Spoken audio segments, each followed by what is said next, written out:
ये जो क्लिप आपने देखा इसको क्लाउड सीडिंग कहते हैं। इस क्लिप में एक पायलट दुबई में बादलों के ऊपर कुछ सॉल्ट्स यानी कि नमक फेंक रहा है जिससे बारिश होगी।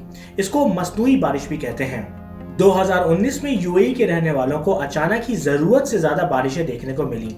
जिस मुल्क को उसकी गर्मी की वजह से जाना जाता था वहां वक्फे वक्फे से बारिशें होना शुरू हुई जिससे टेम्परेचर 5 से 8 डिग्री तक गिर भी गया हर बार। वजह मसनूई बारिश यानी कि क्लाउड सीडिंग। कैसे होती है, इसके पीछे की साइंस क्या है, आज जानेंगे। This is Gauhar Ali Rizvi and you are on my channel.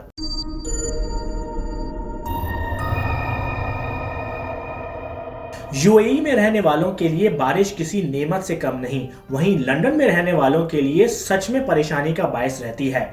पाकिस्तानियों के लिए ये हिट और मिस रहती है। थोड़ी ज्यादा हो जाए तो मसला, या थोड़ी कम हो जाए तो भी प्रॉब्लम।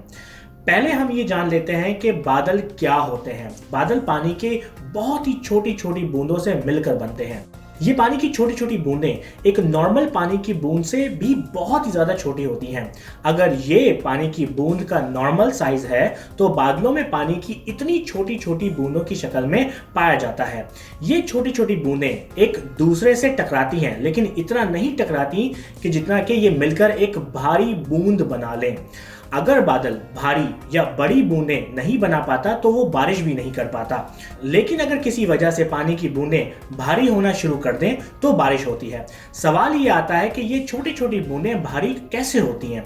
यूजुअली 3 चीजों की वजह से: डस्ट यानी कि धूल, स्मोक पार्टिकल्स यानी कि धुआं, या फिर मीटियोरिक डिब्री से। होता कुछ ऐसे है कि जैसे ही डस्ट पार्टिकल वगैरह बादल में आते हैं तो इन छोटे छोटे पानी के ड्रॉपलेट से मिलकर उनको भारी कर देते हैं, जिससे पानी की बूंदें बनना शुरू हो जाती हैं। इसको कंडेंसेशन न्यूक्लियाई कहते हैं। तो हमें ये समझ आया कि अगर हम किसी तरीके से एक नॉर्मल क्लाउड में कंडेंसेशन न्यूक्लियाई बना दें तो वो क्लाउड बारिश कर देगा। यही काम नेशनल सेंटर ऑफ मेट्रोलॉजी करता है यूएई में। मिस्टर उमर अल अजीदी ने एक इंटरव्यू में कहा कि नॉर्मली एक क्लाउड जब बारिश करता है तो 40 से 50% तक पानी नीचे गिरा देता है। हम चाहते हैं कि वो और भी ज्यादा पानी गिराए। उन्होंने फर्दर एक्सप्लेन करते हुए कहा कि हम जिन टेक्निक्स को इस्तेमाल करते हैं उससे बादल नॉर्मल से 15 से 30% तक और ज्यादा बारिश करता है। प्रोसीजर ऐसे होता है कि पहले टीम यूएई में बादलों पर नजर रखती है और चेक करती है कि किस बादल को सीड किया जा सकता है। जैसे ही उनको पोटेंशियल क्लाउड्स नजर आते हैं तो पायलट्स प्लेन को रेडी करके फ्लाइट भरते हैं।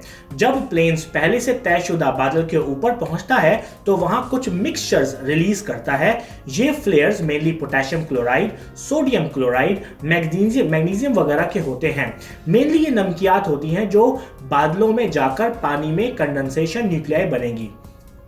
सिर्फ 2017 में ही यूएई ने 242 क्लाउड सीडिंग ऑपरेशंस किए और यूएई चाहता है कि इन प्रोसेस को और ज्यादा बढ़ाए।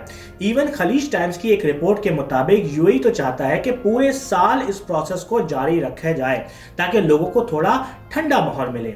Head of cloud seeding at National Center of Meteorology mister Khalid Mohammed Al Ubaidi ने कहा कि ज्यादा बारिश का मतलब है कि हमें साफ पानी मिलता है।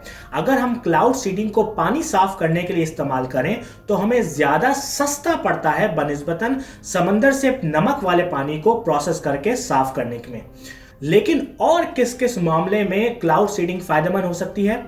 कनाडा में एक इंश्योरेंस कंपनी ने क्लाउड सीडिंग के जरिए बर्फ के ओले गिरने से रोके ताकि गाड़ियों को कम नुकसान हो, ताकि उनके पास कम इंश्योरेंस क्लेम्स आए। इसी तरह बिजली बनाने वाली कंपनीज चाहती हैं कि सर्दियों में बर्फबारी ज्यादा हो ताकि ज्यादा बर्फ से बाहर के मौसम में पानी ज्यादा मिले ताकि बिजली भी ज्यादा बने। एक और कंपनी ने अपनी काश्तकारी के दौरान क्लाउड सीडिंग इस्तेमाल की ताकि बर्फ के ओलों से फसल खराब ना हो जाए। सवाल ये आता है कि क्या ऐसे करना सही है? क्या कुदरत के साथ इस तरह खेलना इंसान के फायदे में है? Let me know in the comments. Also let me know कि आपको ये वीडियो कैसी लगी। अगर आप मेरी पर्सनल लाइफ को फॉलो करना चाहते हैं तो मुझे इंस्टाग्राम पर फॉलो करें gauhar.rizvi। यूट्यूब पर मुझे जरूर सब्सक्राइब करें www.youtube.com/mychannelvideo and I will see you in the next video।